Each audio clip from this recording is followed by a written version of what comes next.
Hey, and welcome back to the next episode of the Right Hand Drive Guys podcast, the podcast for guys who like right hand drives. I'm Bobby. This is Aaron. Yo. And this is episode 115. And we appreciate you listening along with us. And if you're JDM heads like us, then you're definitely going to be excited about who we have on this week. Oh, yeah. And this man, some people know him. Some people have no clue who he is. But a lot of people have seen his Instagram. Mm-hmm. His name is Ken, and his Instagram is at 𝐇𝐀, 𝐶APT, Bradford. And what is he known? Like, what is he known for on Instagram? Basically just posting super technical specs to certain race cars and just behind the scenes type knowledge, I guess you could say. Yeah, but he goes way beyond that, I think. Yeah, his knowledge is extremely vast. And I got to meet him firsthand. He lives in Japan, and I got to meet him firsthand when he brought me and a group of my friends to the Nissan Heritage Collection. Yeah. And instead of using and this is funny, instead of using the Nissan paid tour guide, we said, no, we're good. We have Ken. Yeah. And Ken took us around, and literally I was mind blown the way that this man talks. Like his intelligence level is like so high, and same with his like memory retention. Yeah. Like the amount of stuff that he knows is just mind blowing. So after meeting him, I'm like, dude, we got to get him on the podcast. We were kind of nervous to get him on the podcast, to be honest. Yeah. Because he can very easily talk over our heads. And he just knows so much. He knows so much that scrolling his Instagram, you see that too. Like, holy cow! Like this guy, read the captions, dude, and it's like, whoa. Yeah, and so a brief little background on Ken. Ken used to drive for the Mitsubishi rally team. Yeah, and he helped develop the Evo 7. So he worked for Mitsubishi for quite a long time, and I think probably his background in motorsports just kind of brought him down that road of knowing damn near everything. yeah, I'd say so. So let's get to it. Let's see what Ken has to say. This is episode 115. All right, and we're back with Ken Hayashi. What's up, Ken? Ohayou gozaimasu. How are you doing, guys? Thanks for inviting me. Absolutely, good to be man. Here. I knew after our Nissan Heritage Tour, I was like, man, we have to get this guy on here. He is a wealth of knowledge, and he loves to share it. Thank you. But so, I know who you are. Aaron kind of knows who you are, but let's give the listeners just a little rundown. Who is Ken? So there's a lot of Kens in the world, a lot of Ken in Japan. It's quite a common name. But maybe viewers or listeners might have heard my voice before on this YouTube, well, kind of now defunct YouTube channel called JDM Masters, which I used to be the host of. And of course, I mainly talk about Japanese cars, or what you call JDM, review them and go to shops. And I've been in the car industry for, maybe more than 25 years, 27 years or something. And in the beginning, I used to work with Mitsubishi Motors, actually. And I was involved in WRC as an engineer. And then later on, I did some competition and became a rally driver, rally specialist. Wow. And later on, moved on into doing motorsports engineering and logistics, ended up with logistics. And all the while, I was also a kind of journalist for some magazines internationally. And I got to know quite a lot of people. My master, who is the one who taught me a lot of things in the industry, started to help me to get into the motorsports industry. So I worked a bit with Super 𝐇𝐀𝐒 and even things like WEC. And then I started to become a kind of like a media specialist. I started to organize events and do logistics for car companies like Mazda. And later on, decided with a friend, they encouraged me to do a YouTube channel. and to talk about cars and review cars. And because I love cars, and I've owned many cars in my life as well. So to just share knowledge with people outside of Japan who love Japanese car, but also the point is to keep Japanese car culture and history, because as you know, now we have internet, and the internet is always not very accurate. So that kind of got me thinking, no, we need to have accurate information in English.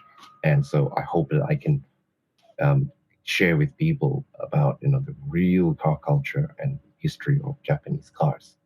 Yeah, that's basically it. Yeah, and I agree. With the internet, things have become diluted as far as this knowledge.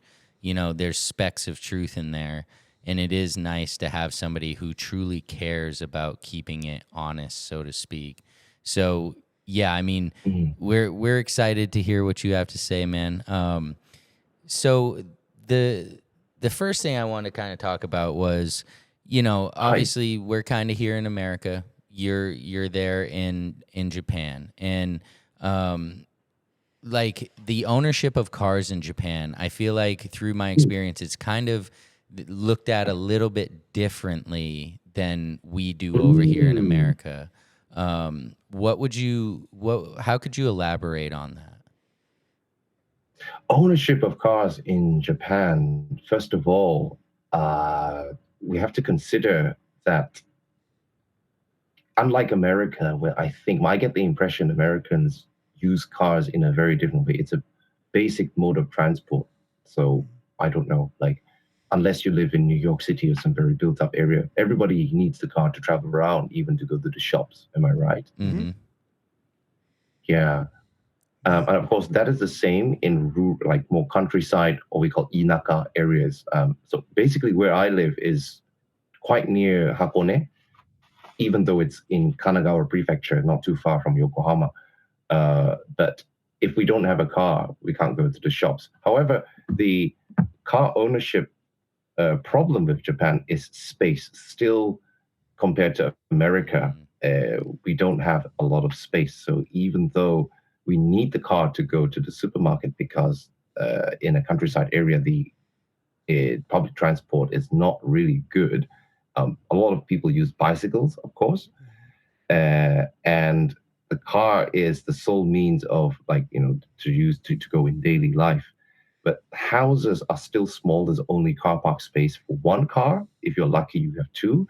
If you live in a kind of apartment, you have to rent the car park space, which is quite expensive. So this limits people for like freely owning multiple cars, for example. I'm talking about like really basic, like normal people who are not car enthusiasts. And to own a car in Japan, it's quite troublesome. You need to get some what we call shakoshome, which is a permit from the police to verify your car park space. And before you own a car, you need to get this, and then you need to get the shaken, which is like a yearly inspection, in order to just own one car. If you want to own a second car, you need to prove you have space. A lot of people rent a car park space, and it varies in prices from as least as 5,000 yen where I live, to 20 to even 40,000 yen, like in places like Yokohama and Tokyo. So this is something like in Hong Kong, for example, where space is a premium. So the idea of owning a car here is just like, it's a very important tool, and people also are very cautious about the maintenance of it. And most normal people would send it to either the dealer or to a workshop. People rarely do work by themselves. Even guys who are car enthusiasts, the reason is because, as I mentioned about the space, there is basically no space to do DIY. I mean, can you imagine? There's some young guys in the past who would just like jack up the car in the rented, 4 meters by 2.5 meters car park space, like change the tires. So this is really normal. So a lot of people don't do DIY. So I think from the outset, this is the biggest difference in basic car ownership. People trust the workshop or the dealer, and it's of course very expensive to own a basic car. Yeah. And I guess that makes sense as to why, the shops are more plentiful, because you do have, this large population of people who, as you said, can't really DIY, Yes. past basic maintenance. And so they do need to kind of bring it to a shop. I guess that, because I always wondered, like, why does Japan have so many more known shops than us? Yeah. And I guess it makes sense. There aren't guys in their garage just pulling the motor by themselves, really. So in America, there are much less garages or shops.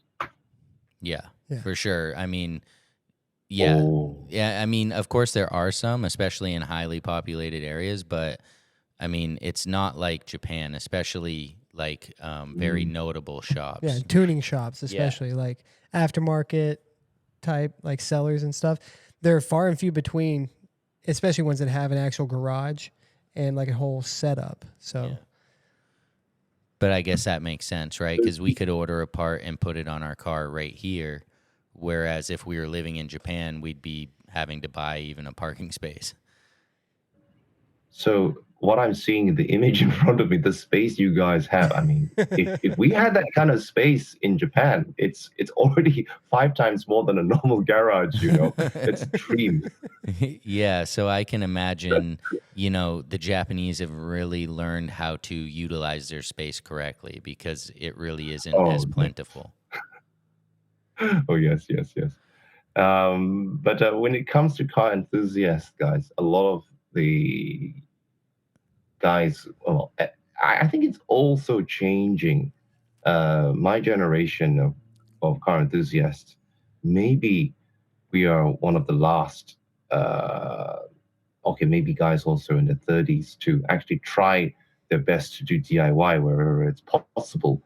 Uh, it's funny because I remember back then, I was with some of my friends, and I was living in a small apartment with the said rented space with everybody else, and so we had no space to do even things like change the air filter or spark plugs or something, and we'll go to a multi-story car park that has lights or has good space, like a movie theater or on the rooftop of a mall, and basically do it there until the security guard says, "Hey, what you guys doing?" It's quite common. Or in the Autobacks car park. Oh, yeah. Yeah, I mean, we've done that ourselves, I think, right? Yeah, we did when we were in Japan. But I mean, that's part of the thing, right? Like utilizing what you have, being efficient. These are things that I personally correlate with Japanese people, right? Like they're very efficient. They use what they have. They don't generally overdo it. And so it makes sense. It's probably from culturally, what they've gotten used to. It's by necessity, actually. Do you remember when you guys come here and you go to some restaurant, especially a rather small restaurant, and when you go inside the washroom, have you noticed how small the wash basin is? Oh yeah, everything in there is small. The Sometimes sink- it's on the back of the toilet. Yeah, It's that's so what I was small. about to say. The sink on the back side of the toilet, that one always gets me. Like, that's efficient. Oh, that's actually not a sink. No? But it's Uh-oh. no, it's not actually a sink. Yeah, you can sort of rinse your fingers or your hands there for a while, but you should still wash your hands properly in the Oh, wash basin. wow. It's like stage 1, stage 2. But you've probably seen how small the wash basin is, and it's very efficiently designed to fit within that small cubicle space, right? Mm-hmm. Yeah, they Yeah. really are good at that. Just as far as making use of what they have. I do appreciate that.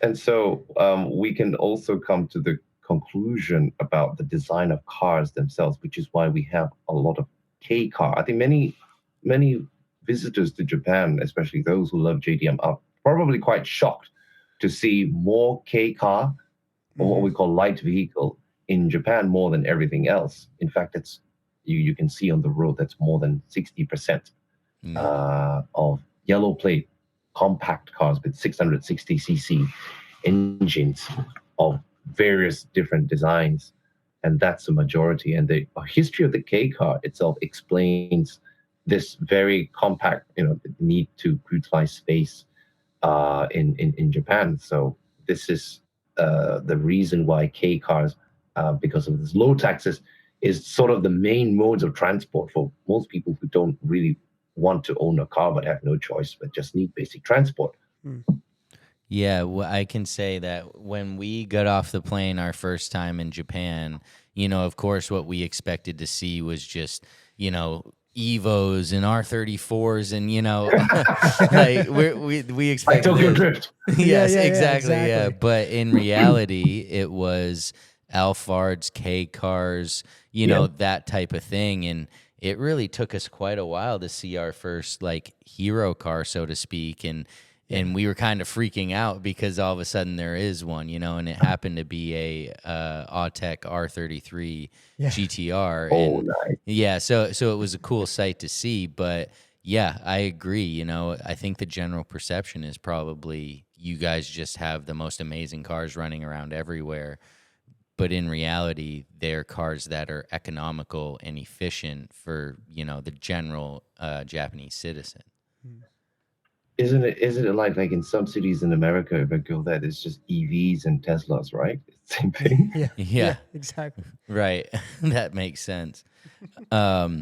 So moving on.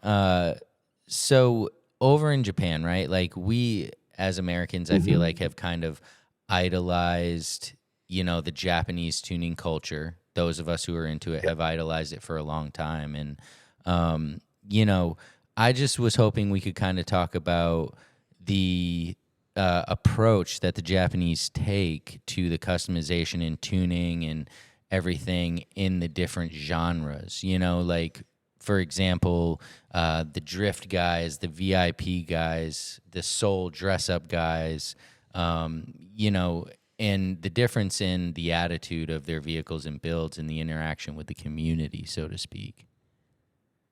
How is it like in America currently with this? So, I mean, in America, there's drift, there's big power, straight line There's guys. muscle. Yeah. Yeah, there's drift. There's Still muscle, stance right? cars.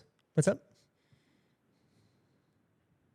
What is the perception of Americans of Japanese car tuning? Because I guess you guys watch West Motoring and see Option Magazine or whatever it may be, media. Yeah. And that's really what it was, right? Especially before the internet, was the magazines and the DVDs. Yeah. That's like, that was our perception of Japan tuning. Yeah. Were those, and then of course once the internet came, everything kind of blew up. And I feel like the people nowadays that are into that type of stuff, that are into the, the best motorings, the options and all that, are kind of like the JDM nerds, I guess you could say it. Yeah. They're the ones that are really into it and really into the style aspect of it and of that like time period.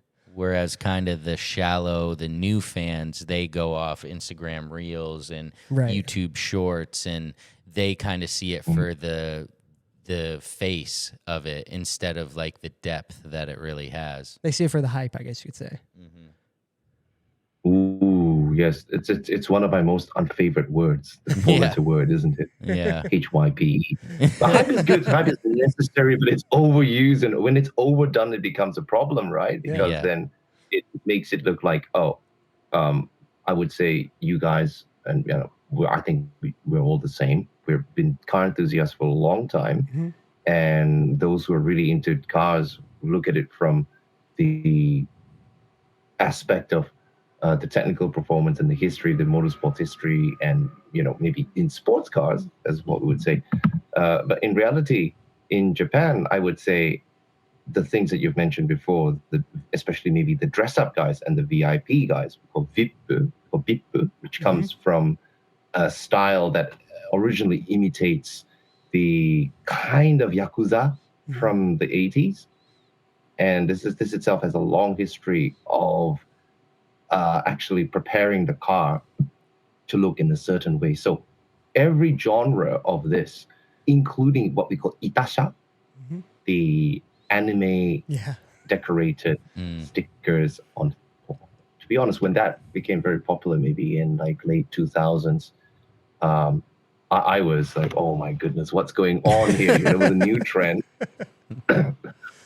You know, but that these guys started to really improve of course, with technology, is with you know, large format, nandakke, what do you call that? Large format wrap printing. I'm not sure. Yeah, Yep. yeah. And the details, the design started to become even more intricate. And then, as you know, you start to see Itasha or anime car design started to appear on real race car, like in Super GT Yeah. and even Super Taikyu.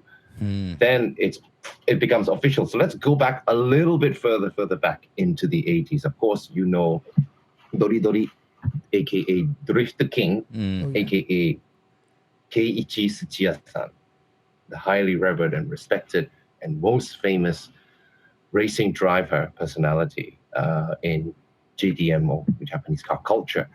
He's also known as the person who influenced heavily the drift culture. But if you look at the drift culture behind that, where he started, racing drivers like also Nobutero Taniguchi, NOB, no, Mhm. none the best. Yep. These guys were from the generation of really street drifters. And this is also the point that fueled and inspired Initial D, the whole drifting thing. This was a very clear cut from, okay, so you have 𝐇𝐀𝐒, which I think this word is also quite misunderstood in Western culture. The word 𝐇𝐀𝐒 basically means mountain pass. And not every mountain road is a 𝐇𝐀𝐒.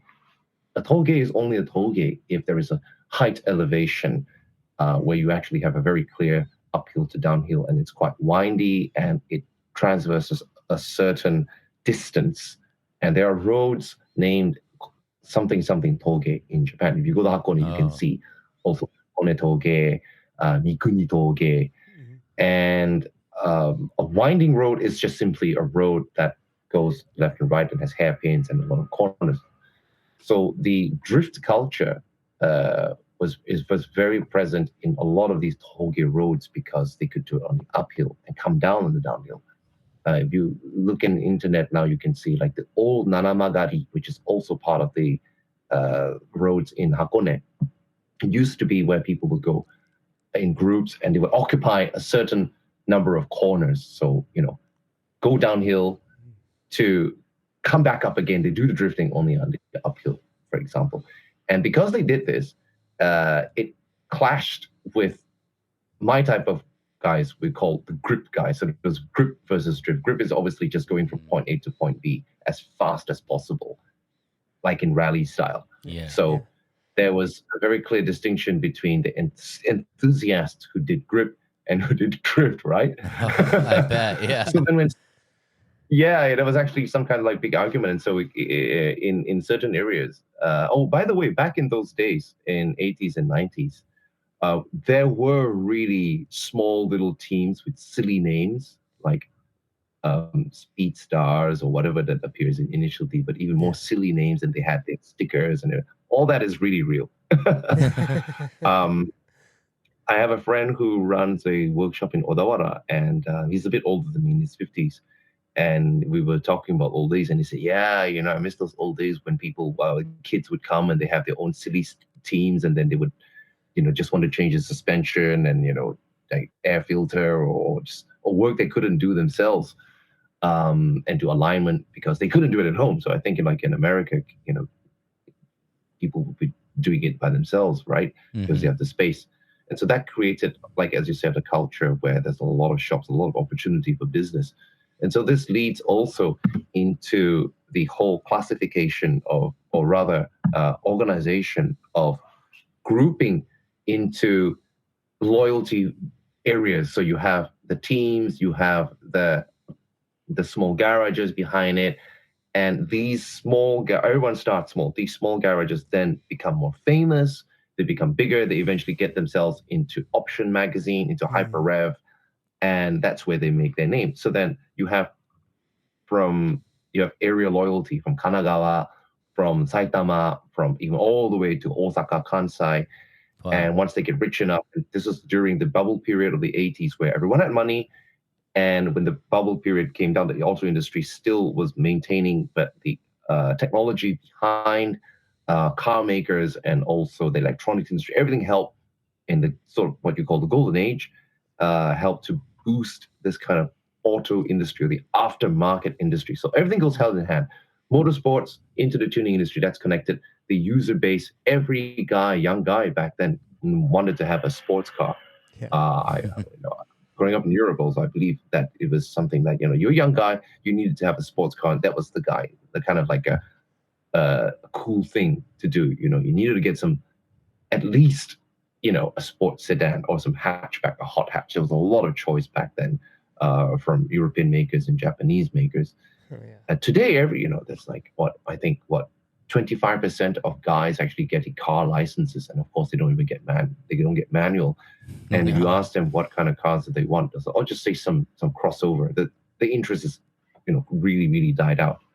And those who are really into cars split off into different genres. Like you have the guys who do the VIP, that is another completely different style, and they started to become even more and more serious with the way to lower the car. They started to come up with different accessories to black tint the windows, to put the chrome, to put the big exhaust pipes, the big antennas at the back, all to certain styles, Oh, yeah. And then things became even more and more detailed what to put in the car.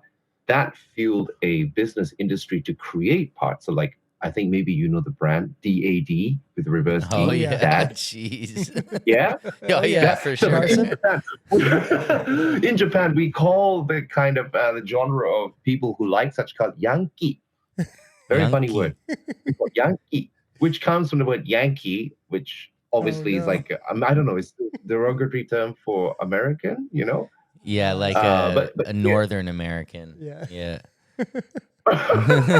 No. So like we're Yankees because we're from like the north part of America, so we're considered Yankees. Yeah. Right.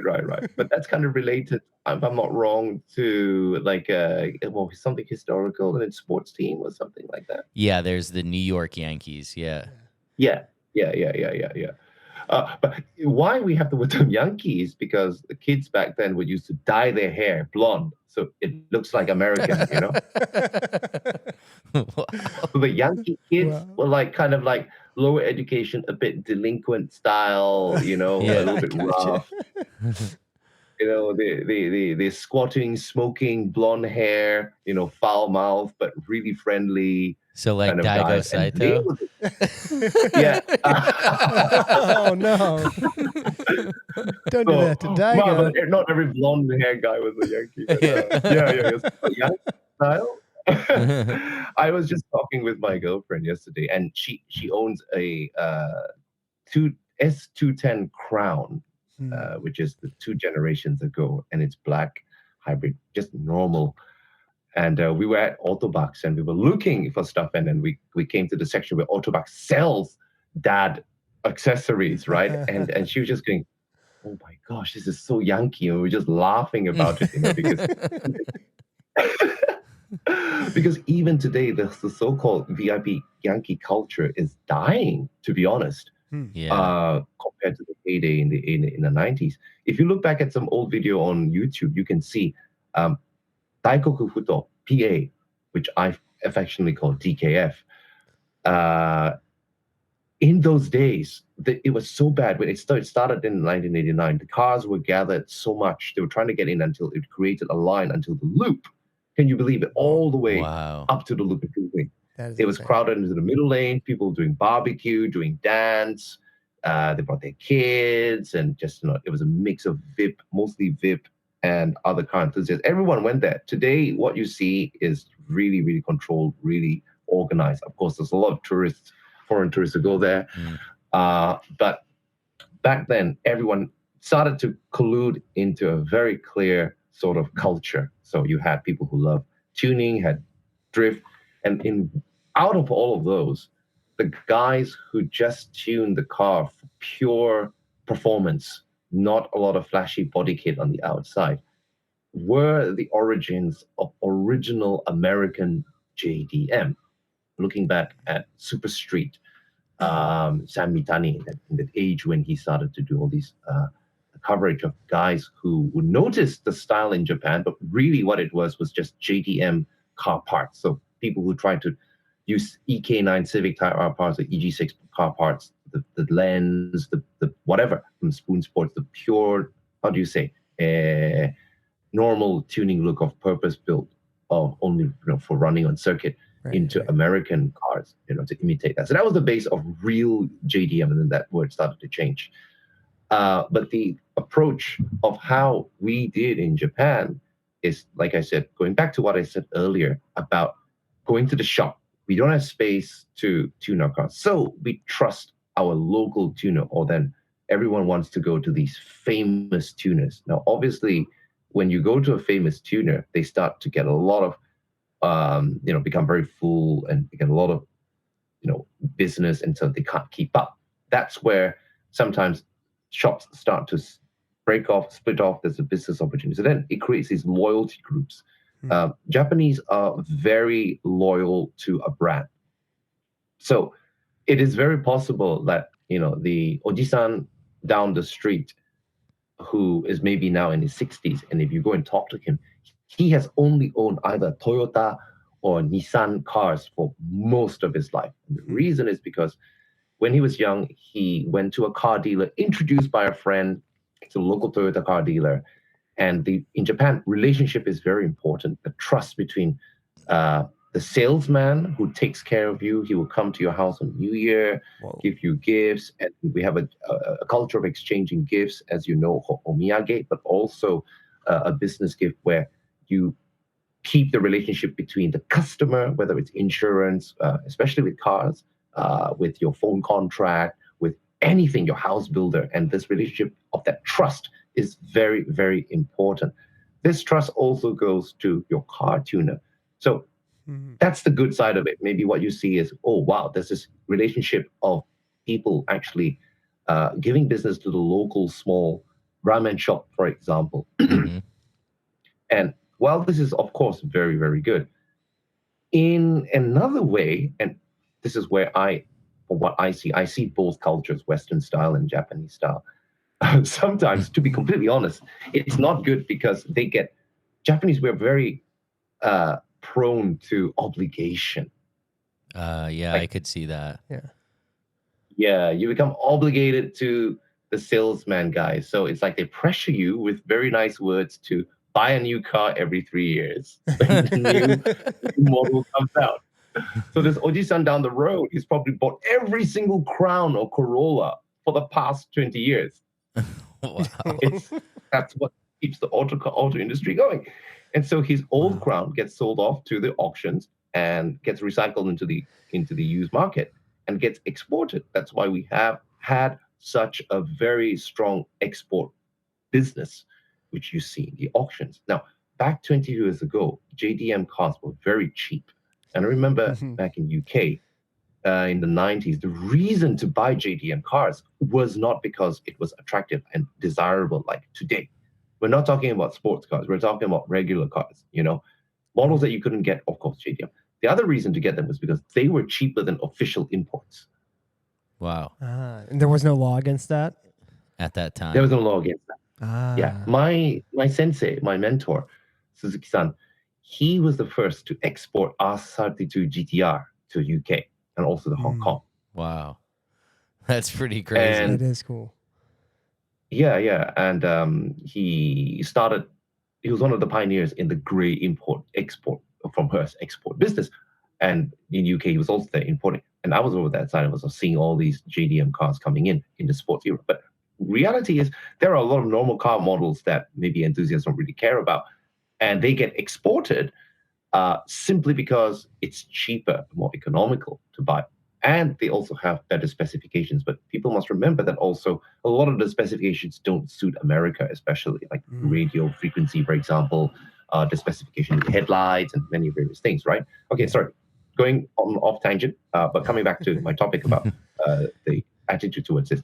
So because people renew the cars all the time, because they're sucked into this obligation business relationship with their salesman, then you get the same thing happening with the tuners, with the workshop guys. They trust completely whatever the tuner says. Now, it's a good thing if they're famous and they're reputable, they actually have skill. But in reality is a lot of them don't really have these sort of skills, right? So it's a huge competition. There's a lot of shops. These shops, in order to gain credibility, start to push further and further. The really talented ones then start to make a name for themselves. They go to amateur racing, they go to track days, and then they start going up into like grassroots. And in the 80s, this was also, so if you look back at some history books, which I think I should make some documents about that. You can probably see in my Instagram, I sometimes talk about this. Yeah. The freshman days, and then you go up into 𝐇𝐀𝐒𝐇𝐓, into N1. A lot of small shops start to become more famous. And when they become more famous, they create an even larger loyalty group. Of course, in reality, a lot of people start to, want to become more individual. But back in those days, it was really like, I want to go to the shop and everyone else is like considered rivals. They get sucked into this group mentality. This relates to something in Japanese structural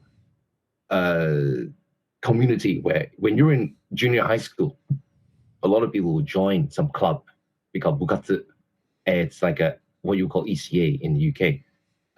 Baseball, basketball, softball, whatever, right? Yeah. All these sports. And you start like photography club even, and everyone is a very close pack community. It's a teamwork thing. In Japan, business decisions or group decisions are always made as a group consensus, not as an individual like in Western culture. So this very same mentality, when they carry on, they graduate from university. And by the way, in Japanese university, when you graduate, you're almost definitely guaranteed a job in a company already. The moment you graduate. There's work, seminars to help on the year 3, and most of them are guaranteed a job. And when they leave, they go and join big companies. Let's say if you can join some Toyota group, then you join a different community. A lot of them go from sports. So like Otani-san, who's very famous in America now, baseball player. He's from he joined some company because he was very good in baseball since high school. And but in reality, he's different. But a lot of baseball players who play in leagues, but they're still working, they're attached to this company, but they don't actually work there, but they're sponsored by Sumitomo Group or Mitsui Group or Toyota, whatever, that's their company base. Even like Yuzuru Hanyu, these kind of famous athletes. So when you look at that, and then you see that these community groups exist because of the idea that when you choose a brand, when you choose a tuner, when you choose a shop, then you're loyal to it. That is why when you see a lot of guys who put stickers on their cars, and a lot of them do the formula type of tuning, you see a lot of replica. A lot of them want to do like mine style, for example, spoon style, or top secret style. And you start to see a lot of these replicas, right? And then you think, well, there's not so much originality, but we like to follow what is like a set formula. That's why you have the idea of complete car from manufacturers like Nismo or STI, because people like to buy something that is being professionally designed and packaged. They have that kind of anshin, they say in Japanese, that security feeling that it is certified to work. So many people do not sell their car on newspaper or classification or Facebook. Nobody sells car on Facebook in Japan. Wow. That's like where everybody sells their car here. Yeah. We don't do that. However, a lot of cars do appear on Yahoo Auction. But the reality is that is a very small percentage. To most people would just go to the car, like used car dealer. And if they have bought the car and it's not very old, they go to a Toyota car used car dealer, which is conveniently always located right next to the dealer on the side. You have the new car and the used car. The same salesman will introduce them to the used car side and say, hey, do you want to sell the car now? Used? We call shitadori, which like what we call buy-in. And then they buy in, shift it to the used car, and then they buy a new car. Those were the good old days. Now people keep their cars for longer because the economy is bad. We have no money, and people tend to keep the cars longer. So you have that.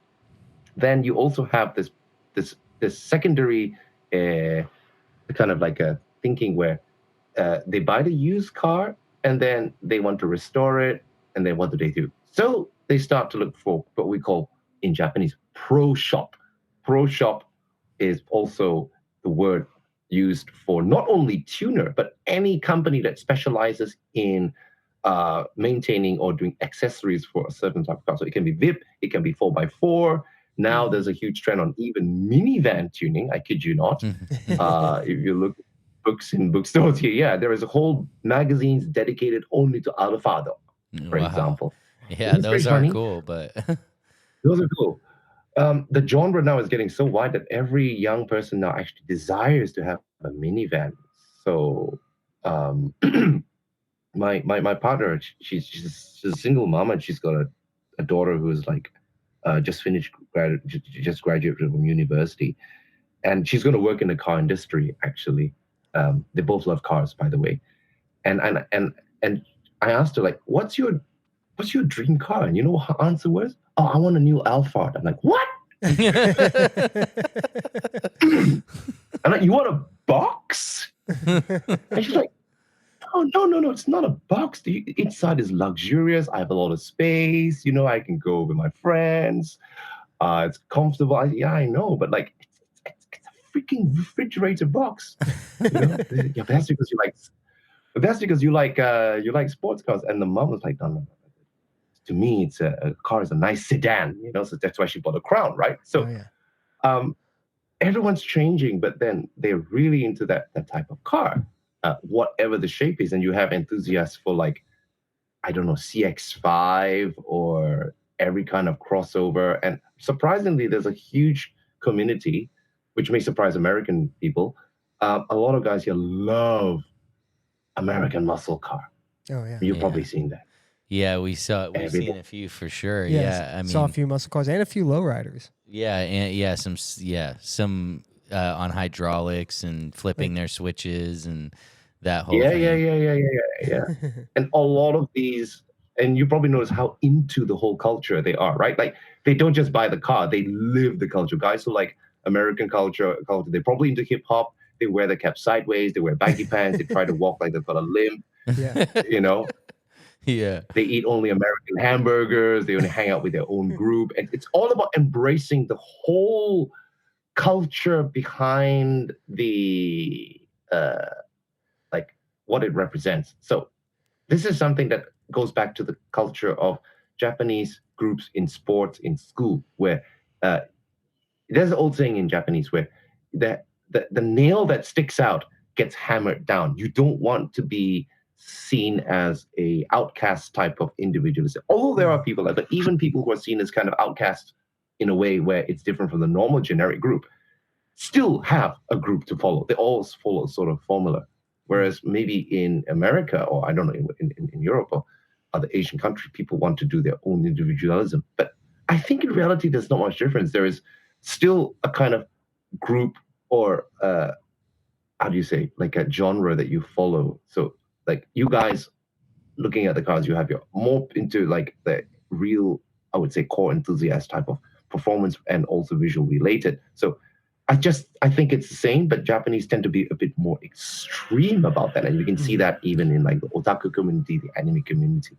What do you guys think? Yeah. I mean, I would agree. I mean, not just car related, but when, as an outsider, when you kind of walk around and tour around Japan, you kind of see that in multiple genres of life, people maybe not individual, but definitely following a path, and kind of staying within the boundaries, so to speak. Yeah.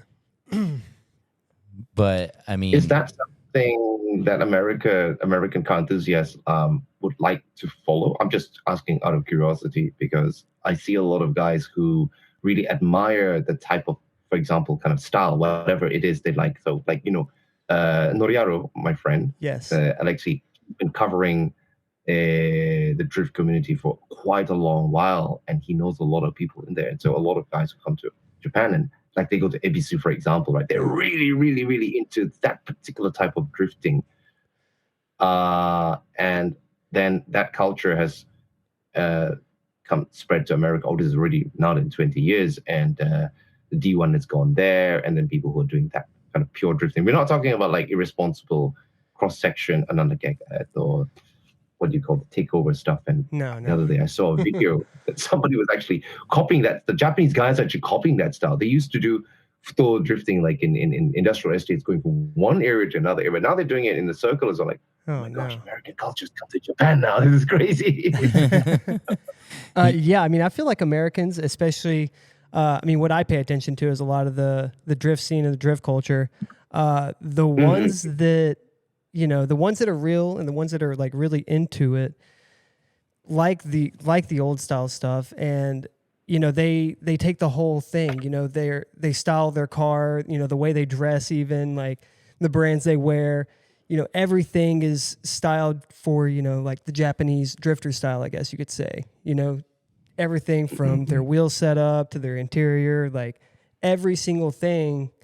You know, if you were to do the same thing to an American car, it might be kind of what they consider ricey, but since it is on like a drift type car or like a full, you know, like JDM build, I guess you could call it, it's cool. And I think that like the real ones understand that, but the ones that might just see it, you know, face value, I don't know. They might not understand how deep it is, I guess you could say. Right, like your car, your 32 is styled completely after Japanese cars, Yeah. like 100%, which I think the true enthusiast, that's how it is, right? Like for me, I respect the long history of the modification of cars in Japan, and so therefore I try to take that same route, you know, whereas maybe I know you hate this word, but like the hype boys, they don't see the depth, right? They don't see the depth of like the Japanese tuning culture. Right. They just see TE37s. Right. And the guy with a million followers has them, so they're obviously cool, you know? Yeah.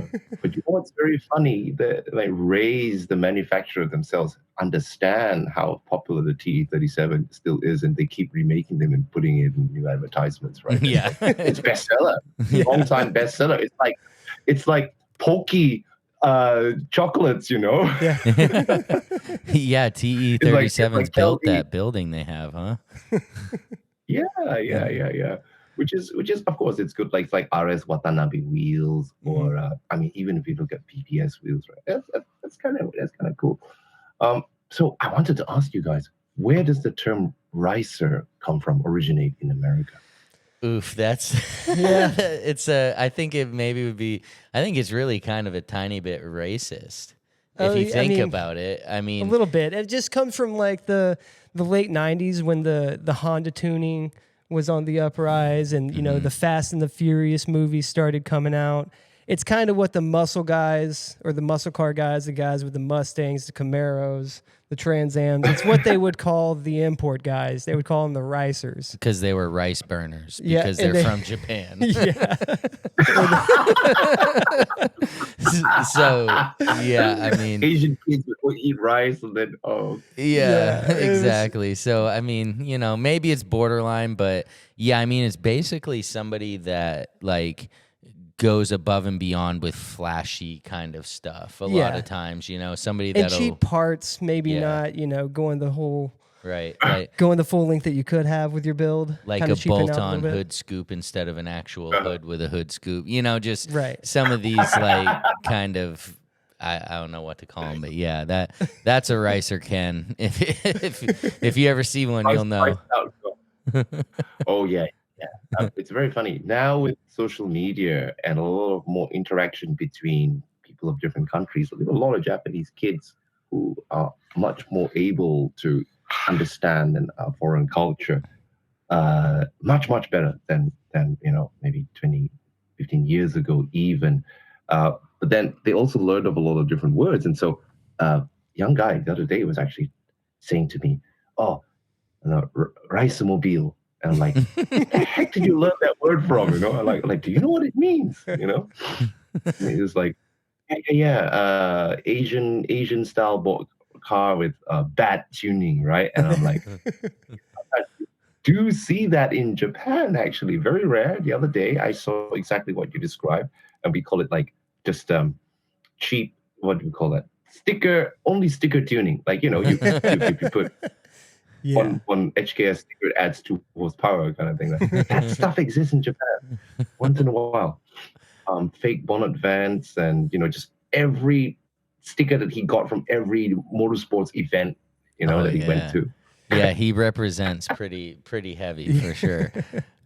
So Ken, can you explain to us what is otakuness and what is the otakuness of the Japanese enthusiast? It's just nice that you come to ask that, because exactly the kind of guy that we were talking about earlier with the sticker tune and all this, he is probably a type of otaku. We call otaku. Otaku. Don't mistake.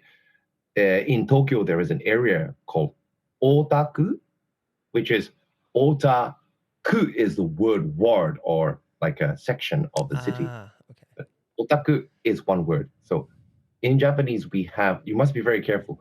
Some vowel sounds are long, but in English, when it gets read, there is no recognition for the short sound or the long sound. Okay. In Japanese, there is short and long. So very quick example. Sorry, going a bit of Japanese lesson, but I think it's very important for people. When you say Tokyo, when we pronounce Tokyo, both the O's are long sounds.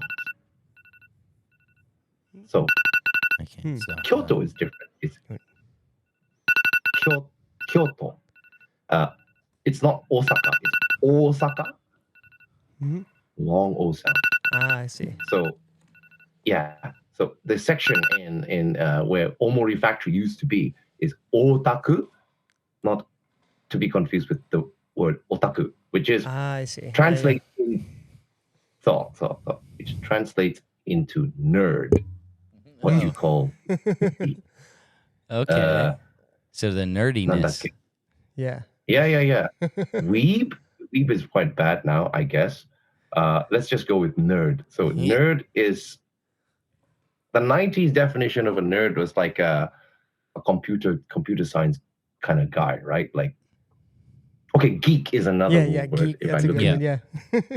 Geek, right?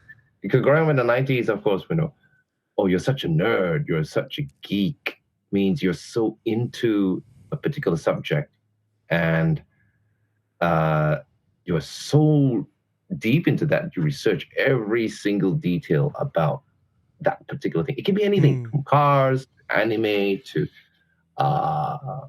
trains, and we have a lot of guys who love trains here. We call Tetsudo-kun, railroad nerd. You can even have nerd on very, very obscure subjects like the history of city signs or lampposts. I'm not kidding you. Guys. That's crazy. Yeah. The Japanese tend to have this kind of tendency where they like something, they go deep into it. So just to give you a description, it starts with like tendency to, if you want to take up a new hobby, and this also relates to car, but let's talk about normal sports. So I had some friends back then.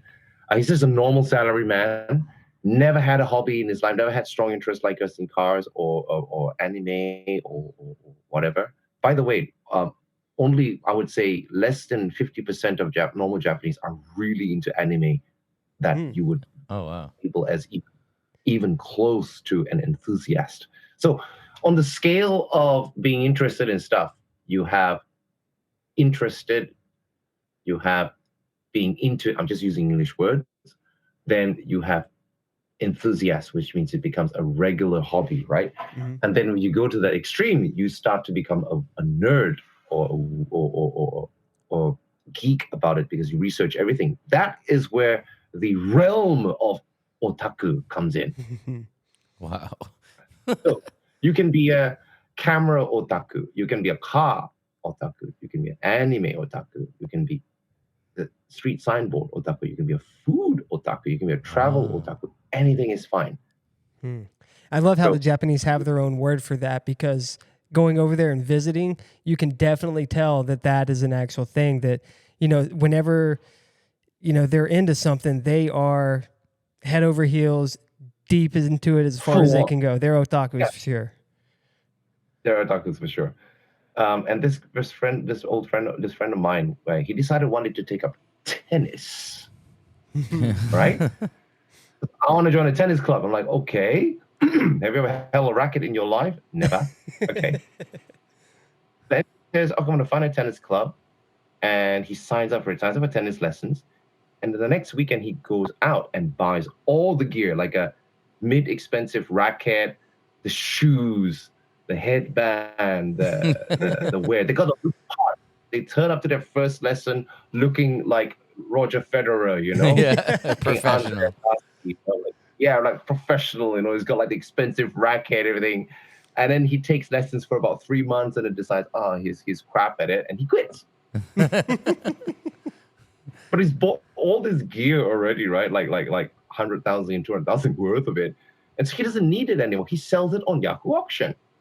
I think Americans do that portion of it Yeah. a lot. Like they think they want to go super hard on something, Yeah. and then realize it's Yeah. either not as easy or not as fun or whatever. Oh, really? Yeah, and then they're immediately putting it on eBay and trying to resell, these tennis rackets or whatever it may be. And I feel like that's an American tendency for sure. Yeah. I don't think a lot of Americans don't reach that otaku stage. Right. They fade out right before nerd. Right. So that's quite a so I think this part of Japanese culture is that people want to go into it, they go into it. But then the one that survived, then maybe this guy becomes he starts to research all the history of the techniques of tennis or whatever, right? So you could kind of say I'm like that. I was a very early version of this so-called otaku. I go so deep into cars. I've done everything in the industry from. Yeah, I think the only thing I've not done in car industry was going into like actual used car sales, hardcore. Maybe that. That's probably a good thing. It's probably a good thing. Yeah. I want to do car preparation rather than just selling crappy cars, because we are accountants ourselves, and so we have some pride in it. So this is the word: the pride, the integrity of being otaku, the positive otaku. So the negative otaku, which existed in the 2000s, were the what British guys called the numpties. They're a little bit pudgy, bad haircut, glasses, wearing glasses, and just like looking like a computer nerd with a backpack. And these guys would line up in Akihabara to support their favorite idol, like AKB or something, and buying tons of CDs and, maybe doing very questionable things, that normal people would shun upon. Like they don't have good relationships with women, for example. They're really into that kind of like really negative world of just being too much into the idol, the computer, or the video games or something. That created a very bad image. And they were also shut in. They didn't have a job. They depended on their family for living expenses and couldn't talk to anybody. They don't have friends. That was the negative, the worst type of otaku in Japan. Today, it doesn't really exist. I think these guys have grown up. They've disappeared from like the social media or whatever. Today's anime and idol lovers of the so-called otaku, the young guys, they're actually very normal. All of them are actually girls, good-looking guys. They're very fashionable. They have normal friends. Nowadays, it's quite kind of cool to do this otaku thing because everyone has like a smartphone. A lot of people play games. It's kind of normal to be into like J-pop or something like that. And this word has now become like you are very into this kind of culture. You're very into this kind of genre. So when we come to car otaku, now there is a new trend. The generation Z,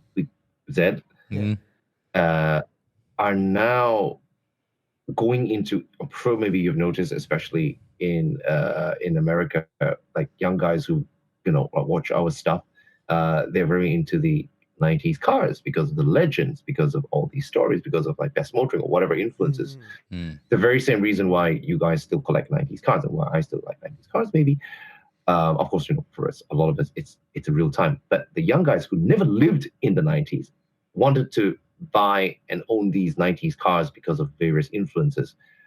They are now the group of called neoclassic enjoyers, what I would call it. There are many young Japanese people in the 20s, for some demented reason, start to want to buy a 90s car that is very difficult to maintain and expensive and hard to keep. Not as safe, not as ecological, not as economical as modern cars because the style is great and everything. So they're trying to explore this. And as we were talking about earlier, they go into the whole lifestyle as well. They want to explore the music. They want to dress the part, wear the 90s clothes. And so it becomes a retro club. Anything retro now starts to sell.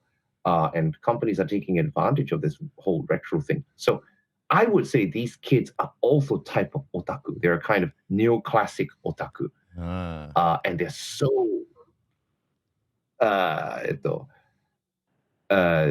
really wanting to keep the period correct. The wheels. My goodness. Like, I know this young guy and he had a Cedric or some just not even a sports car, right? And he said he'd been looking every day on Yahoo auction to try to buy the cassette deck player that is correct and exactly in the catalog for his 1989 Cedric. I'm like, dude, that's not gonna work, right? He says, yeah, I don't care. I can use my phone if I want to listen to music, or I just wanted to have the period correct. Look, they remove all the tuning parts that were done. It was he bought an X VIP, a VIP car.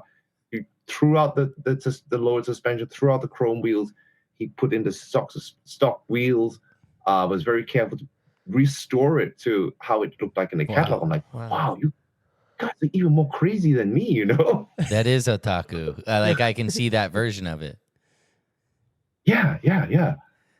And every time if I go to Daiko, I know a lot of people want to look out for all the cool, LBK walk cars and all this flashy, two-step popping kind of cars. But then in the background, you see some of these young guys who have a fully restored or a period correct, some junk box from the outlook of it, right? But when you look deeper, his dedication into restoring and keeping that period correctness is beyond even what we would do, to be honest. Because I have a 90s car, and I had my EK9 2 years ago. Heck, I sold the original cassette CD player to another young guy who wanted it simply because of the spirit. I'm like, go here, here, take it for 1,000 yen. I'm gonna put my Bluetooth player in that. Yes, exactly right. Because their fascination is restoring it back to that original, when it was in the 90s type things where, guys like us, of course we want to keep it period correct to an extent, but then we want some of those updated electronics and whatnot that actually benefit the driver. Right. We've already had the tape decks. We don't want those things don't want anymore. that shit back. No way. Oh no. Do you want to play around with a 10 CD changer in your trunk? Hell no, right? No way. Yeah, so I can see that for sure. Yeah. So Ken, all right. Before we run out of time here, I definitely wanted your outlook. Because when we were at the Heritage Collection, you were really telling us the history of Nissan, and you clearly know Mitsubishi, and I'm sure Honda as well. But those three names are about to become synonymous with each other. What do you think about that? The whole world now in the auto industry, even normal people, are talking about the possible merger between Nissan and Honda, with Mitsubishi kind of in the background, with hiding behind Nissan going, hey, don't forget about us. We're kind of here, like you guys invited us into your club like a couple of years ago. What are you going to do about us? And so Nissan's like, oh, okay. Yeah, Mitsubishi can come. That's why recently the three Shacho CEOs took the stage. At first, it was only, you notice it was only Nissan and Honda presidents, Yeah. and Mitsubishi. So everyone's talking about it simply because Nissan and Honda, of course, Mitsubishi linked to Mitsubishi Group. By the way, just want to talk very, very quickly about Mitsubishi. Maybe Americans only have the idea that Mitsubishi makes cars, but in reality, in Japan, when you come here, you see a lot of things labeled with Mitsubishi logo because Mitsubishi is a huge company that does everything from land to banking to estate, of course, electronics. They make heavy industry, they make ships, planes, military vehicles, not hair dryers, I'm sorry, TVs, computer screens, everything. So Mitsubishi Motors as a automotive company, it's only a very small part of the whole group. And that was the reason why when they fell into financial difficulties and due to years of scandal, they were working with Nissan, and Nissan, the colors gone, brought them into the brought Mitsubishi into the alliance. And so now they are heavily influenced and controlled by Nissan. So that's the setting why Mitsubishi is inside the group. The current platform, Outlander PHEV, and the X-Trail are actually a shared platform between Nissan and Mitsubishi. The K car Sakura, all of the K cars are actually Mitsubishi cars, not Nissan K car. So the Rooks, they're all made by Mitsubishi. So the technology sharing and the platform sharing is already established between Mitsubishi and Nissan. Okay, so you have that as a group. And now we have Honda, which is very famous and well known for being independent. They never had any big tie-up with any car maker.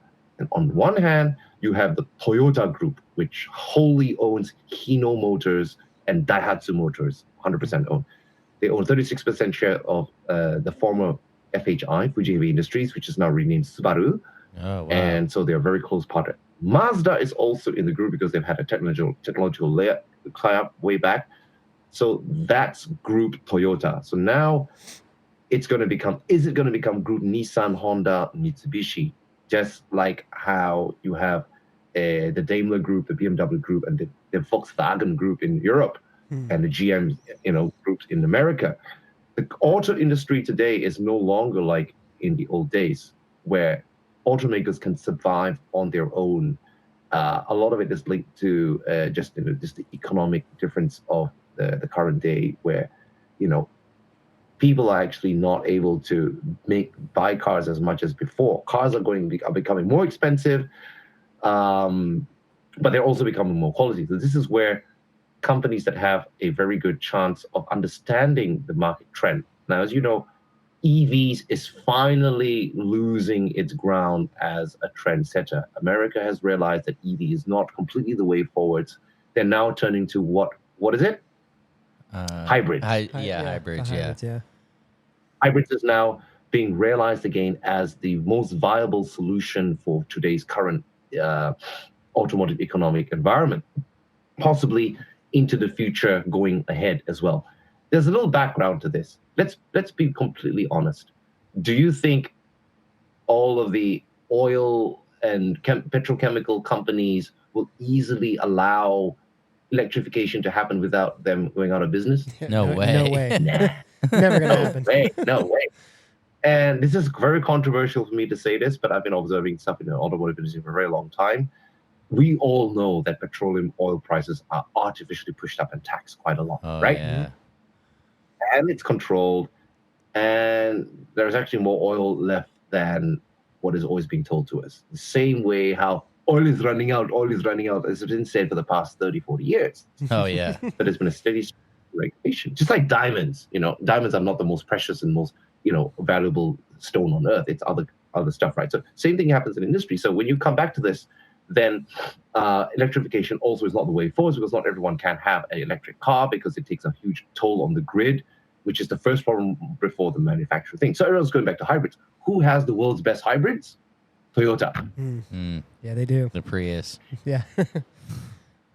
So you guys only think of Prius, but every model in Japan and in Asia, possibly in Japan, has a hybrid option in Japan. Oh, wow. From the Crown to the Alphard to the Vitz, the Yaris, everything has a hybrid option. I did not know that. No, me neither. That's smart. That makes sense. It's been like that for 20 years. Holy moly! Wow. So Wow. really, really, really. If you go to a Japanese car dealership in Toyota, there is only now a hybrid or the option of hybrid and a petrol gasoline engine. I see. Or now the next trend is towards PHEV. So from January, the new Alphard and Vellfire now has a plug-in hybrid option. Plug-in, you can have the best of both worlds, hybrid and electric cars, right? Now, Yeah. the reason why electric cars are not so popular in Japan is because we lack that infrastructure. You look at our houses, they're so small, it's not possible to put a charging station in apartments. Even if you have a house, it's so small, you only have a space for one car park, it's not possible to actually put a charger. Only rich people can have it. So the amount of EVs that are able to be used in Japan is not popular in the first place.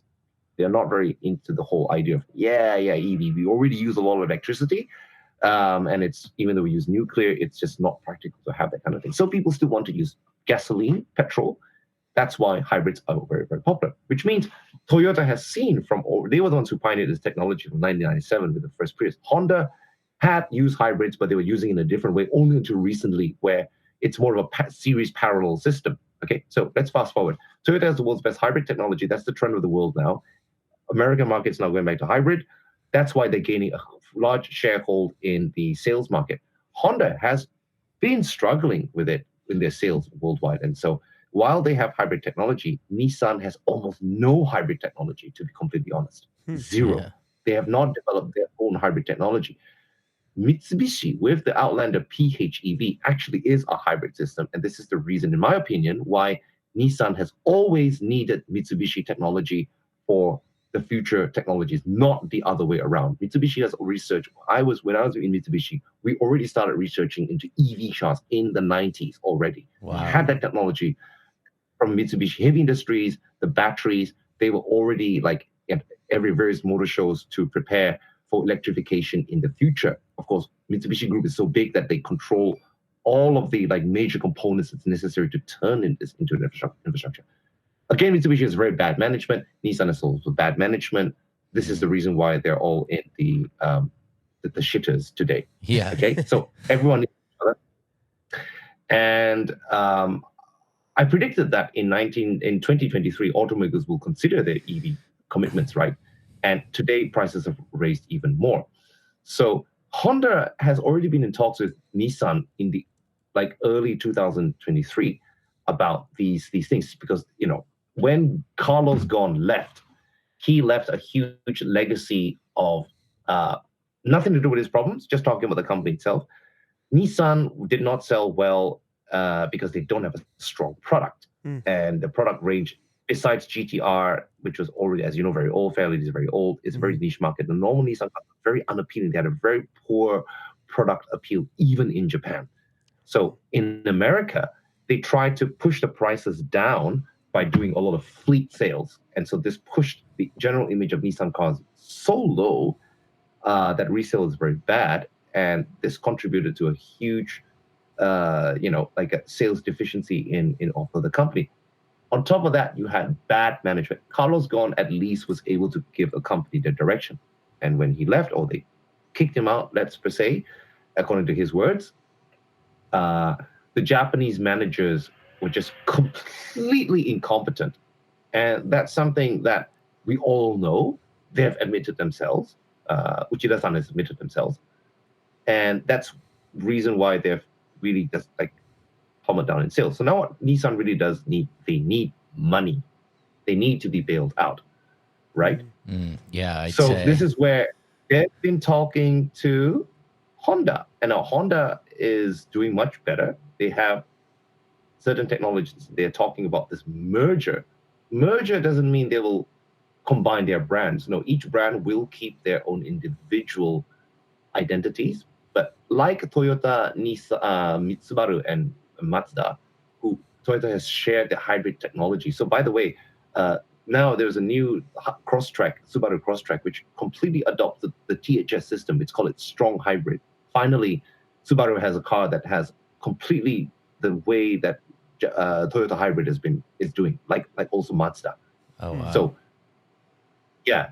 It's a huge. I've been waiting for it for a very long time because it was quite difficult to integrate the motor only before it changes into a series parallel with the engine assisting to give it a very good fuel economy and a good EV kind of feel.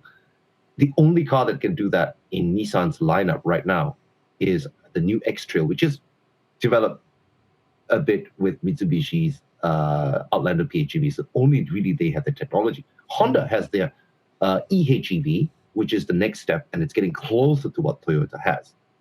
So you can see from the Nissan Honda group that the Mitsubishi group that they have a lot of opportunity to compete with the Toyota group in order to supply with Japanese hybrid technology and going towards more EV, right? This is the reason why they've been talking to each other early on to create the basis for the current need for overlapping type of markets.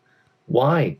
Because, as you know, in the industry, by standardizing and a lot of development and parts procurement, which is very important from third party, they can reduce costs and they can create new vehicles that are able to be more competitive per unit, per dollar, in order to compete. You cannot compete with Toyota. Let's just put it this way.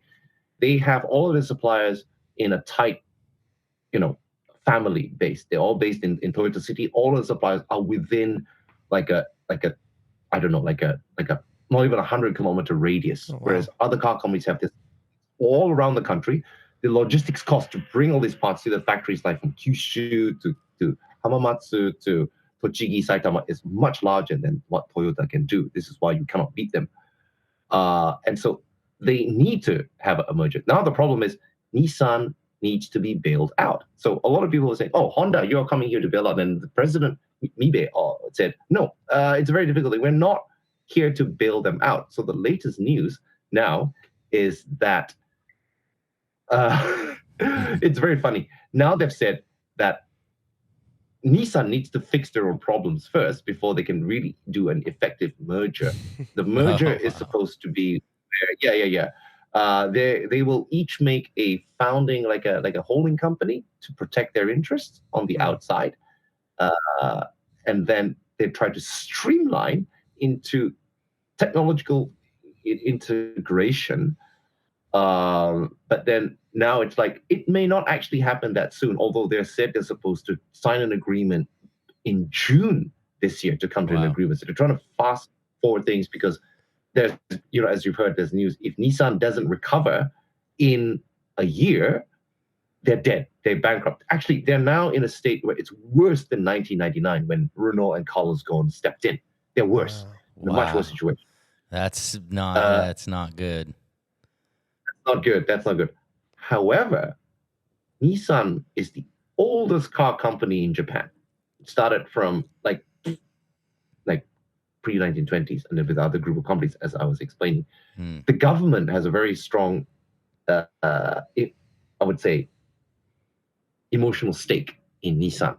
Of course, Toyota. Nissan is much closer to officials and governments than Toyota is. Toyota is seen as like a, from Aichi Prefecture farmer, that made sewing machines into a big company, whereas Nissan has a lot of actually governmental ties traditionally from the presidents and whatever, even the founder himself. Sounds like GM. The interest is that like in America, it sounds like GM, right?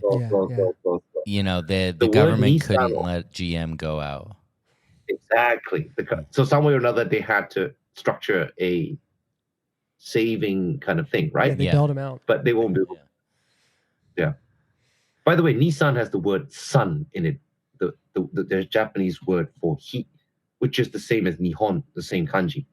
So there is an image of it's a national car company. Everyone does not want to see Nissan die, right? So what to do? They need money. Are they going to let foreign Chinese company or Arab company or Indian company or whatever company come in and buy a stake in Nissan? No way. That we Japanese would rather kill ourselves than that. Yeah, us too. Shoot. So the only way is to have a local investor company, which was also in the talks. But before that happens, why not try to combine car companies together. Actually, this is not the first time that this has happened. In the 60s, in the late 60s, it actually happened. Did you guys know that? So that's one of the reasons why Prince Motor Company got, merged with Nissan. Because Prince was struggling? Prince was struggling very, very badly. Prince had very high technology that came from aerospace in the same group that Fuji Heavy Industries Subaru comes from. Any company that has a direct lineage of aerospace, making warplanes and engines, has an advantage in terms of technology in that time where Japanese car companies were trying to catch up to the West with, all the European car makers. So as a result, what happened was in the post-war, there were actually many Japanese car companies, much more than what you see today. There were too many small car companies. It was not a good thing. The government was trying to consolidate and trying to get companies to merge with each other, the bigger companies to eat up the smaller companies. That was where Prince came into Nissan. So in today's automotive environment, the same thing is happening on a larger scale, where large established companies have come together and make a conglomerate kind of group. So we shouldn't be surprised that today this is happening with Nissan and Mitsubishi and Honda. They need each other, and the only way to survive forward is to go forward is to share technology. Much to the chagrin of car enthusiasts, like they don't want to see a BMW Supra, but I think everyone's forgotten about that now. The Supra is such a good car that you forget it's got a BMW engine, right? It's not a bad car. So what I think, so just to finish off, I think what's going to happen is I have this small opinion that it really won't go well. Carlos Ghosn actually did a little interview and he said, yeah, it won't go well. See what happens when they kick me out and they leave me. Right? I think he's just going to be sour grapes. But he's got a point. He's got a point. Honda cannot completely save Nissan. Nissan has to think of some ways to save themselves. Because there was also rumors that a Taiwanese group, Honhai, was trying to buy Nissan, but Uchida, the president, denied this. And still they're saying officially that Honda and Nissan were working towards integration, right? And they were talking about like synergy, achieving a multiple effect. And the objective is that they aim to become a world-class mobility company with a sales of over 30 trillion yen in operating profit of over 3 trillion yen, which is very, very ambitious, which means they would be the second largest group to the Toyota Group, which, by the way, Toyota Group has, the distance between Toyota as number one and the second is crazy. It's like 7 times the sales worldwide. Yeah, it's 7 times. You cannot beat Toyota, but you can try to maintain your position by synergy. This is the reason why this needs to happen, right? So officially they're saying that they want to achieve the synergy in 7 different ways. Number one, achieving economics of scale through standardization of vehicle platforms. This is something that's been done in the industry so far with a lot like even Toyota Group, GM Group, and Volkswagen Group. Number 2, improving development capabilities and realizing cost synergies through integration of R&D functions. Number 3, optimizing production systems and bases. Number 4, strengthening competitiveness through a supply chain by integrating purchase functions. Number 5, realizing cost synergies through improved operational efficiency. Number 6, achieving economics of scale through integration of sales finance function. And lastly, number 7, establishing a human resources base for intelligent and electrified vehicles. So this is where it's becoming a little bit fuzzy because these three companies have their own strengths, and they really need each other in order for the Japanese automotive industry to survive and to maintain their identity. But what is more scary is that how many jobs will be lost. And when Nissan president said, "Oh, we're going to cut 9,000 jobs," there was a huge news about this uproar that a lot of families, they were going to lose jobs throughout the country with just plants closing down and everything. Already Nissan so I live very near one of Nissan's biggest plants in Hiratsuka. And a couple of years ago, they sold half the plant to create a shopping mall. And that was like, oh, yeah. That was like the Silvia is made in Hiratsuka, the S15. 13 we've seen, right? So I have a lot of friends who used to work in Nissan. When I was an English teacher 10 years ago, I taught a lot of Nissan executives. I'm very close to a lot of people in Nissan, and everyone was just like, "Holy shit, man! Holy shit! What's going on? The company's gonna go into a bad situation." But we did not expect that it will be this bad. And the problem is that today, while we all want to see a next GTR, we want to see all this S-car enthusiasts like sports cars, and Honda said they're going to actually make the Prelude, which is, what do you guys think? Do you think is people going to buy it? I don't know. Not if it's basic, because now it's just another car in the lineup that is an automatic, like that type of thing. I mean, if it has some sort of sports to it, I mean, yeah, it has to pay homage to the old Prelude, I feel like, for it to sell well. Yeah, for our generation at least. Exactly.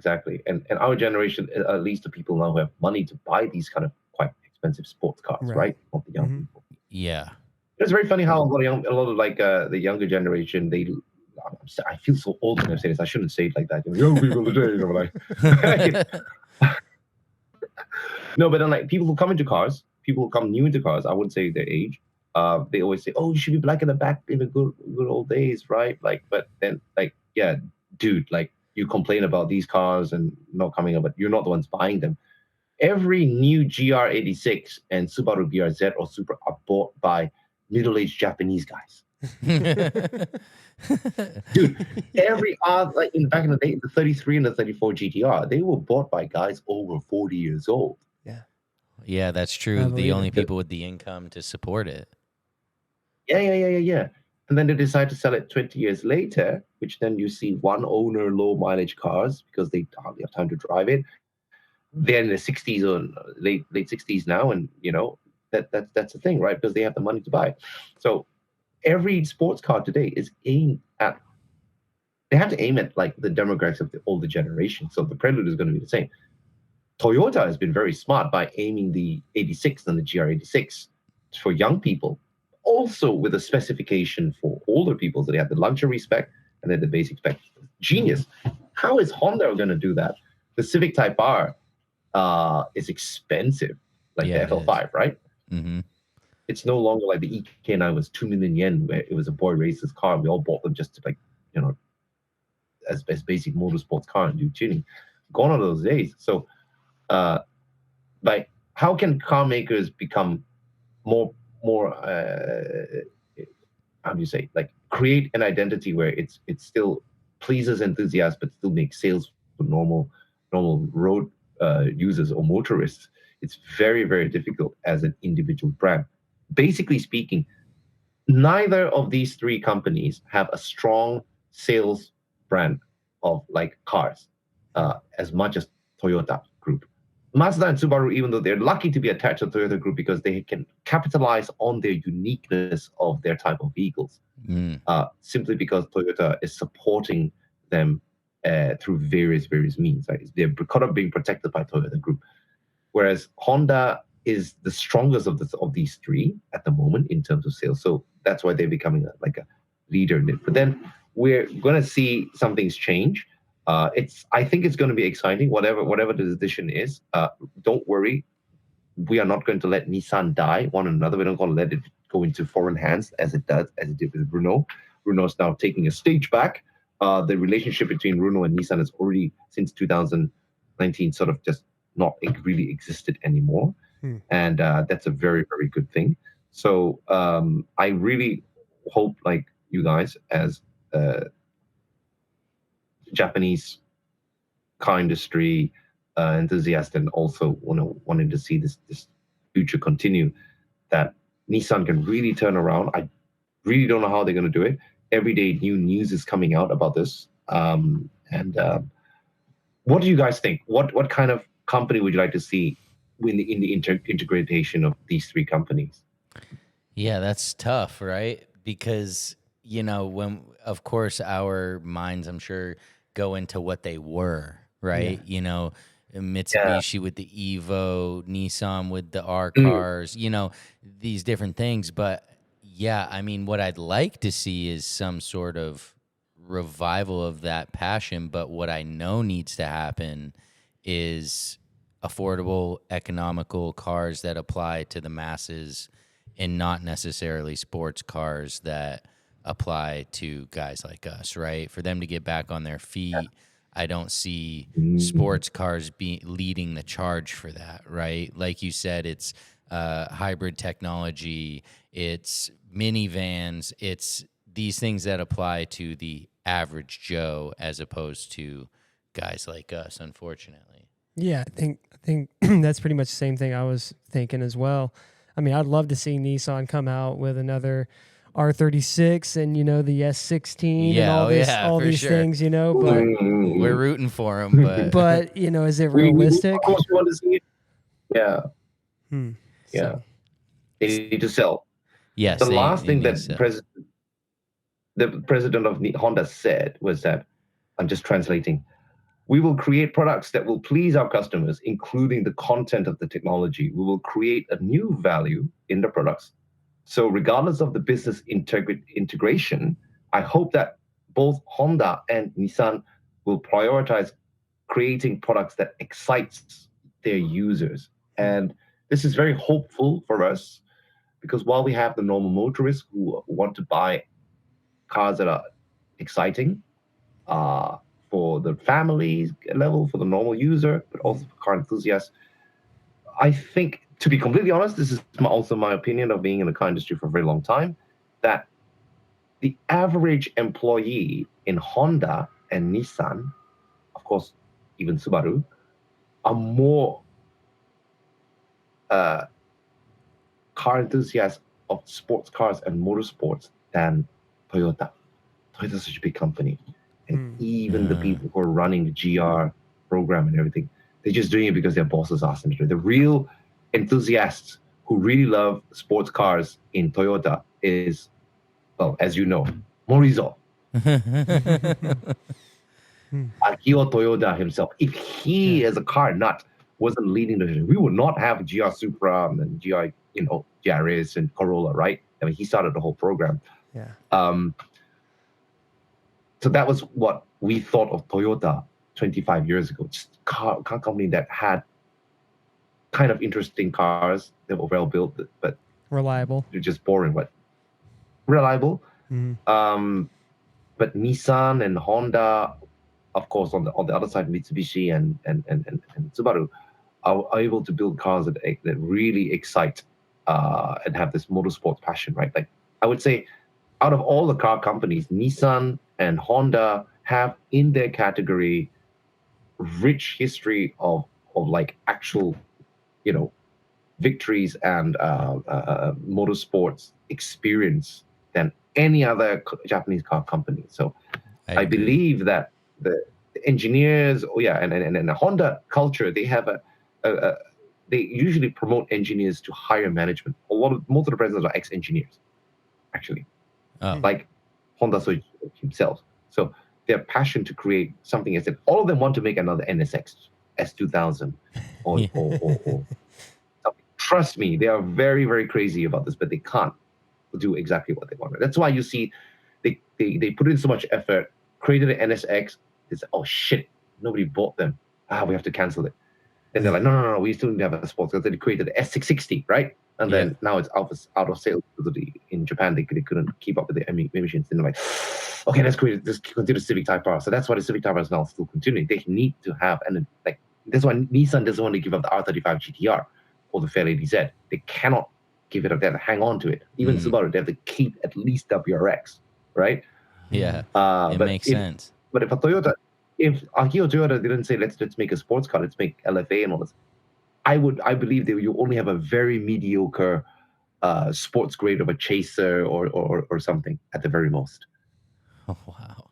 Yeah, I mean, choices, right, that these guys made and to stay in like our culture, like you said, they need to, like they want to. Yeah. So one way or the other, they'll find a way to do it and even make the sporty versions of like the normal cars. That's why, there's Nismo version of just so many, even a normal e-power Note in Japan. Yeah. I've seen plenty of Nismo those. version. Yeah. Yeah. Yeah. It's just like there's STI Sport of all the different models of Subaru. Mm-hmm. But I think Americans misunderstand what is STI. They think it's only a grade of car for the WRX STI. But in reality, Nismo STI, they're all brands, which means the technology from the motorsports division is fused into the parts, and we make the complete car with the driving dynamics that correctly reflects the sporting nature of these brands or companies. So while it doesn't have a high power engine, because let's face it, not many people are willing to buy these days a 200 horsepower turbocharged Nissan Note in Japan, at least. I don't know about America, but so that's why they put the styling and the chassis reinforcements or the suspension tuning, dampers, or they even go to very great detail, like putting different bushings, pillow ball mount bushes in the suspension, putting floor cross beams. Like all the Toyota G Sports and the GR Sports, the chassis is actually fully reinforced with the suspension, so that the car actually handles much well. Yeah. But people don't see this. Right. It's the brand, the technology, not the power. I mean, America only looks at power. How much horsepower has got that? 400, 600 for that? 300 nothing. You're so right, though. That's what's messed up. Man, Ken, this has been great, man. We definitely appreciate the conversation. I know we could go for days. Thank you so much. Thinking over days. Let's do another one next time.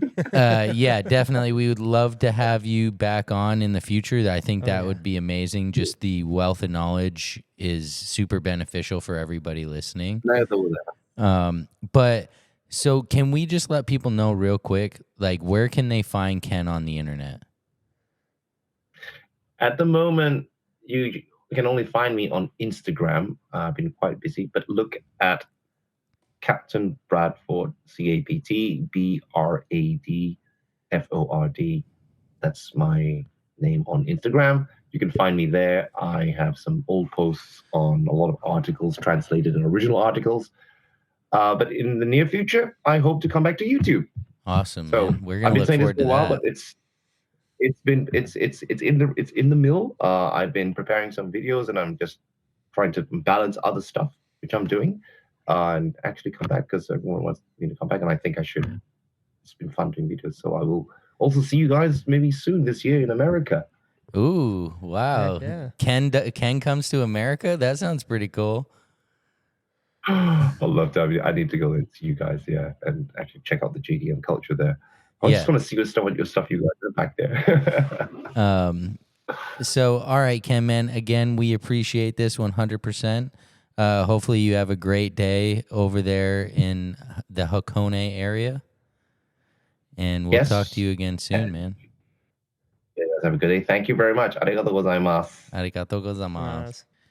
Wow, I feel like I just got out of a college lecture. Dude, wow. Yeah. Did you see me taking notes over here? Yeah. I was trying to take notes, dude. I was Seriously. like, this man, dude, Ken, it's hard, right? Because it's almost like the knowledge is overflowing out of him.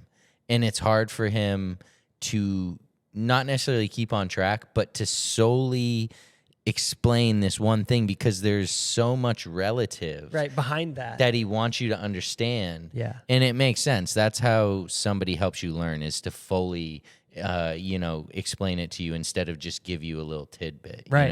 100%. I appreciated that. Yeah. For sure. And after we ended the episode, we end up on the conversation with him for another 20 to 30 minutes, because it's hard to stop, right? Because us as enthusiasts, as he would say, are so interested in this knowledge. Yeah. And him as almost a teacher is so interested in teaching us that it just keeps going. Dude, I couldn't get enough. I know. I'm like, damn, maybe we stopped recording too soon. But yeah, I mean, we could have went for this is by far our longest episode. It's definitely like 3 times the length that we normally go, but there's nobody better to do it with, right, than that guy. And I hope that we do get to have him on again, maybe 6 or 8 months. And after Nissan, some more developments have come out and kind of pick his brain history-wise. Yeah, I'd love that. But, yeah, that was Ken, man. Again, it's at 𝐇𝐀 Bradford. Yeah. Check it out because, just scrolling on his Instagram is like a history lesson.